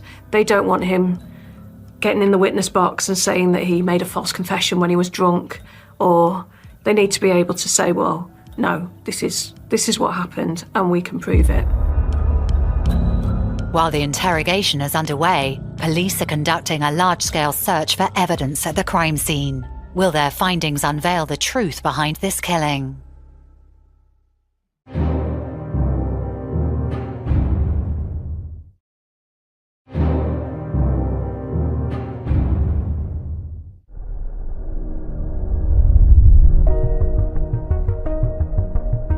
December 17th, 2021, 31-year-old Lewis Haynes is arrested at the mill pond in Pembrokeshire after he confesses to killing a girl and leaving her face down in the water. Her body is recovered and identified as 18-year-old Lily Sullivan. Lewis is interrogated and tells the police while he had attacked Lily, he tried to save her after she fell into the pond, and her death was an accident. Now, investigators are at the crime scene to unveil the true nature of this killing. It's very difficult to, in the darkness, in a small little town like Pembroke, to mount a massive investigation in these crucial first hours. Police believe these are the golden hours when the forensic issues are at the most lively, before witnesses forget, or potential witnesses forget what they've done or the significance of what they've done. If they strike now, they can have things cleared up immediately. The longer it goes, the more difficult it becomes. You have this huge crime scene. Nightclub itself would be a crime scene. The route towards the nightclub would be a crime scene. The alleyway that goes down towards Millbrook Pond and all that surrounding area. Also, you have to consider that as Lewis Haynes leaves that area, his route back to his house is essentially a crime scene. Has he dropped anything of his own personal property? And then where he goes into his girlfriend's house, where he goes to his father's house, all of these become subsidiary crime scenes where there could be some form of evidence that could help for future prosecution. After securing the crime scene, police commence their search for evidence. First of all, they found Lily's discarded top in vegetation near to the mill pond, totally dry. The top half of Lily's body was naked, and the police noted that her overclothes, her top and a crop top were dry elsewhere but nearby. This told them that her top half of her clothing was removed prior to her going into the water. This suggested to them that there may have been a sexual assault motivation to this killing.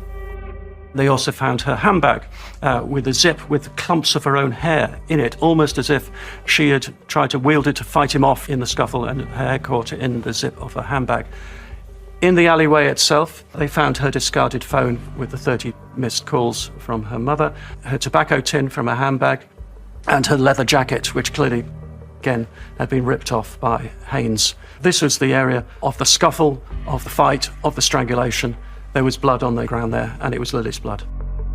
Lewis Haynes is searched for further evidence.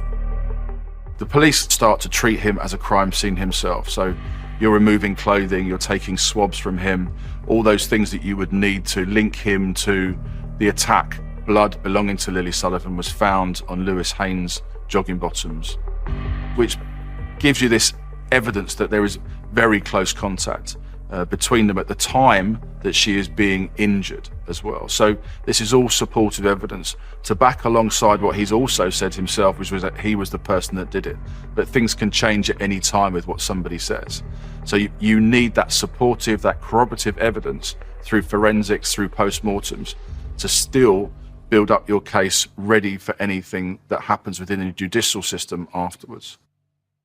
Police find that the evidence at the crime scene did not match with Lewis's version of events. This was not an accidental killing. Lily's scattered belongings, the dry crop top, and her blood that was found on Lewis's clothes pointed towards an attack that escalated to a brutal murder.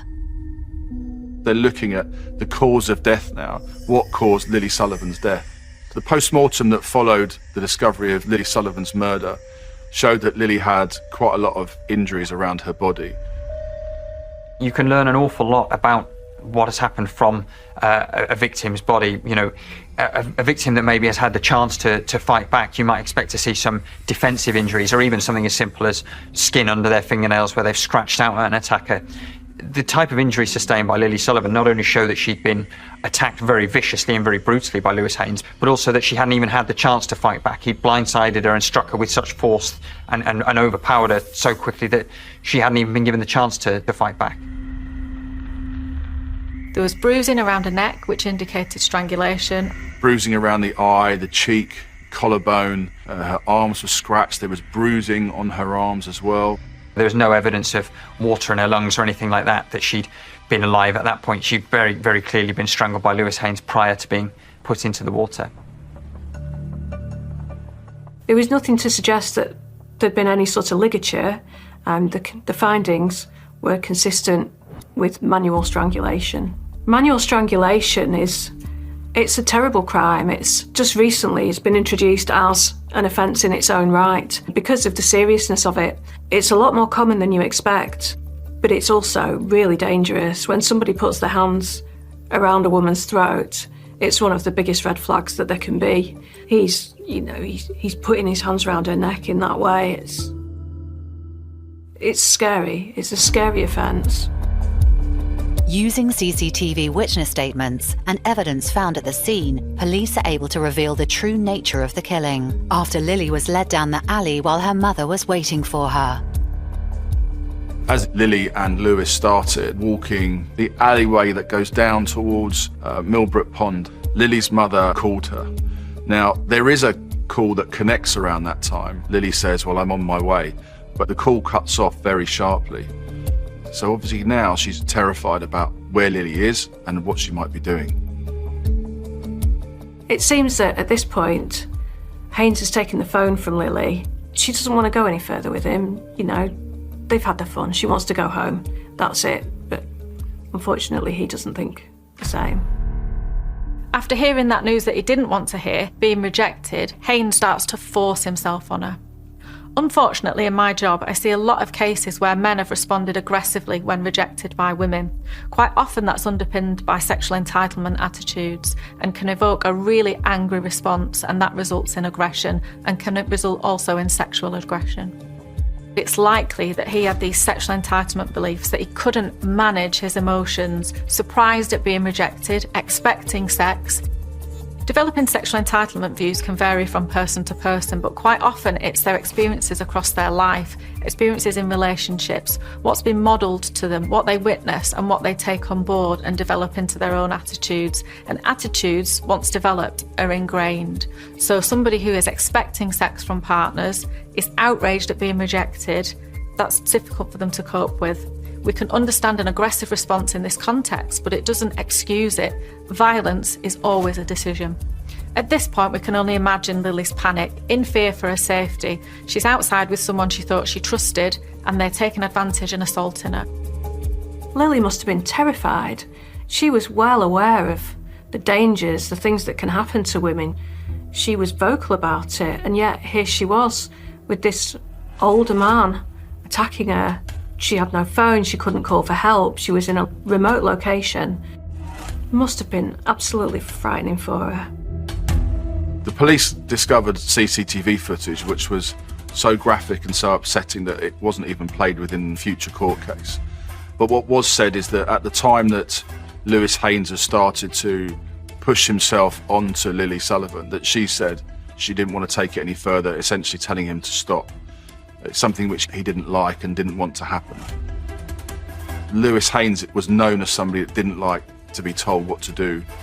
He wanted to be in control, and that's when he escalated the violence and the attack on Lily Sullivan. The rage that is inside Lewis Haynes has taken over, and he actually starts to strangle Lily Sullivan. And so much so that her property is now falling out of her pockets. It's strewn along this pathway. The discarded elements of the tobacco tin, the phone and the leather jacket in the alley showed that she had not in any way gone to the side of the pond voluntarily. No, he had dragged her there as he was trying to hit her, and he was trying to strangle her, and that's why things just exploded all over the place. The idea that she had been willing to go further with him than she had at the time, it is impossible. That never ever happened. There's a neighbour who's woken by the sound of a woman's scream. Also in a barber shop nearby, another neighbour could hear sounds of scuffling between a man and a woman, clearly in some sort of dispute. It's easy to say from this, why didn't they intervene in those circumstances? In the early hours of the morning, very few people would have left the comfort and safety of their own home on a whim, just in case. They couldn't possibly have imagined what was happening. He strangled her till she's passed out. He doesn't know if she's alive or if she's dead, but he's not taking any chances. He drags her down the lane and he either throws her in the pond or he puts her in the pond. One way or another, Lily ends up face down in the water. After he kills Lily and drags her into the pond, Haynes flees the scene.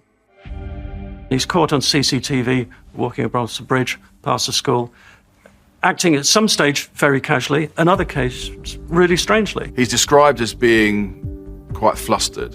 He's got his head in his hands, he breaks out into a little run, stops again, arms going everywhere, looks as though there's a deep panic inside it. Running across roads which didn't have any traffic in, until he comes to Lily's mother's car parked by the petrol station.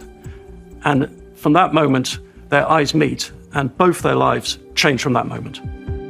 With evidence gathered and the events of the murder pieced together, police are determined to bring Haynes to justice.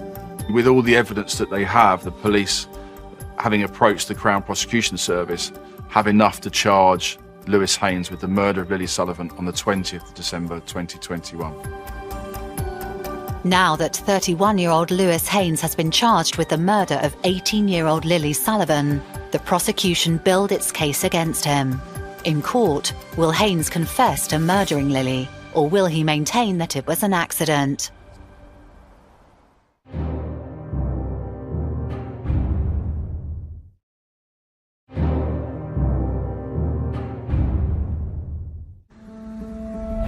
December 17th, 2021 in Pembroke, a rural town in Pembrokeshire in southwest Wales. 31-year-old Lewis Haynes murders 18-year-old Lily Sullivan after she refuses his sexual advances. He strangles her before dumping her body in Mill Pond. Now prosecutors and defendants begin preparations for trial. there's lots of information that you have, lots of people to speak to, lots of forensic evidence that needs to go through all of the testing procedures and then the evidential procedure later on. There are people to speak to. There are thousands of hours of CCTV to trawl through to get that to an evidential standard that is appropriate to play into court and serve on defence. There are lots and lots of things that take place before you can even be ready for trial. Obviously, it depends also on what the person is saying. Did they do it or didn't they do it? Haynes would have had to be examined by psychiatrists as well as doctors and a defence put forward. And if Haynes is not willing to talk about what has happened, defence lawyers have somehow got to piece together some sort of explanation to put before the courts. On the 16th of May 2022, a hearing for Lewis Haynes is held at Swansea Crown Court. The police and the prosecution are now in court, really in one of the most significant times when you're taking a plea from the defendant. Lewis Haynes says, I am guilty of manslaughter, but I'm not guilty of murder because I didn't intend things to end in that way. He admits that in the heat of the moment he lost his temper and he strangled her, but he tries to argue that it was manslaughter. He never meant to hurt her, he never meant to kill her. And insists that there was no sexual element to this case. That is a completely unsustainable plea. All the evidence, he has no leg to stand on.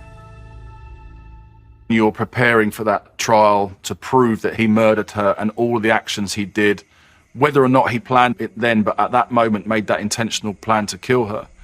That's when you're preparing for that. So more evidence in the background is still being formulated with the forensics, witnesses and everything else. And eventually, actually, what happens is that on the 13th of June 2022, there is another court hearing because they're due to start the trial on the 20th, some week later. But Lewis Haynes now, seeing the overwhelming evidence that the police have put in front of the court with the prosecution case, you know, the fantastic work that the SIO did with his team and all those support networks that he has around him, causes Lewis Haynes to change his plea from not guilty of murder to guilty of murder. But as he sees the strength of the case building against him, it becomes more and more difficult for him to run that kind of defence, and he takes the perhaps pragmatic decision, well, if I plead guilty to murder, at least there's some reduction to that. Thankfully and blessedly, Lily's family aren't going to have to go through the ordeal of a full trial. So that's the approach he takes, but there nevertheless has to be a hearing to establish the aggravating factors around the killing, because while he accepts he's guilty of murder, he doesn't accept this kind of sexual aspect to it, that he is spurned. You know, perhaps it's his pride that stops him from going down that avenue, or perhaps it's him thinking that if he can somehow be spared that it will stop that aggravating element being added to his tariff and the time that he's going to spend in jail. The trial commences on the 20th of June. A large number of Lily's loved ones attend to support her, hoping justice will be served. Now, Lily was clearly loved by her family and the wider community. The amount of people in court for her, listening to this gruesome evidence, was really telling of that. Lily's got massive support in court. She was a popular, beautiful young woman that was standing up for women's rights, and the very thing that she stood up for had happened to her. Though her family and friends, they weren't going to miss a day in court. They were there for her. When the trial was due to open, Haynes entered a fresh plea that he now said that, yes, he admitted that he was now guilty to murder, but he still maintained that there was no sexual element to it. In these situations, the judge would dismiss jury, no need for a jury, and both the prosecution and the defence would set out their cases, and the judge would then act as a sort of referee and say, right, this is what I think has happened, and then sentence on that basis. This is an unusual event. It's very rare that anybody pleads guilty to murder. In many ways, the judges actually like a dispute, like a challenge, so that everything then gets explored in front of a jury. Haynes acted as if he was the victim. He sat in the dock, sometimes with his head in his hands, sometimes with tears, trying to paint a picture of a man who's full of remorse and that, oh, this is a terrible thing that has happened and it's not really my fault. Shocking to see how he was trying to manipulate the court when all it is that he's racked with self-pity and remorse for himself. He's sorry for the position that he's found himself in now. He's not sorry for what he's done. Somebody that could do that to somebody, to a young girl, just starting out, just getting her life ahead of her. To kill her, to take her life because he'd been sexually rejected, and then play the victim, that's somebody who's got serious issues, serious narcissism, really. One of the more despicable things that Haynes did during the course of this trial was that he tried to blame Lily for it. He tried to say that they were kissing and she said she was going to tell his girlfriend unless he gave her money. He claimed that she tried to blackmail him. And she was already the victim. He didn't need to do that. Lewis Haynes makes desperate attempts to save his own skin, and as though it's not bad enough what he's done to Lily Sullivan, he's tried to force himself on her. He's then strangled her. He's then removed clothing from her body and put her into a pond.